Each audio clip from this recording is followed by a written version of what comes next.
Hello everyone, welcome to this channel. Today I'm going to show you how to delete all likes at once on Instagram. So you may like many of the unnecessary pages, so you have to delete all of it at once. So you can just go to your Instagram application. From the bottom right corner, you can see your icon button. So basically you have to go to your profile section. Now at the top right corner you can see a three-line button. Just tap on it.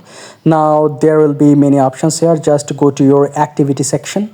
Here it is, and at the first option you'll be able to see likes option. Just go to your likes, and from here you'll be able to see all the pages you have liked. So at the top part portion you can see there are many of the filters there, like newest to oldest or any other filters like that. You can also select those filters, or you can just directly clear everything. Just right now I'm just selecting some of the filters because I don't want to delete all of the likes from my Instagram, but definitely I will show you.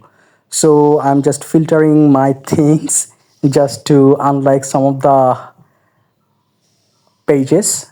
Here it is, you can see, I'm just showing you how to roam around these things. Okay, and at the last you can see clear all option. If you just tap on the clear all options or select all at a time, and you tap on the unlike button, and the pages will be unliked.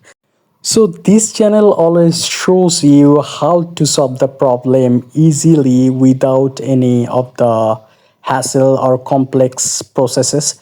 So just subscribe to my channel. I will try to solve every other problems in a simple way. So goodbye for now. See you in the next one.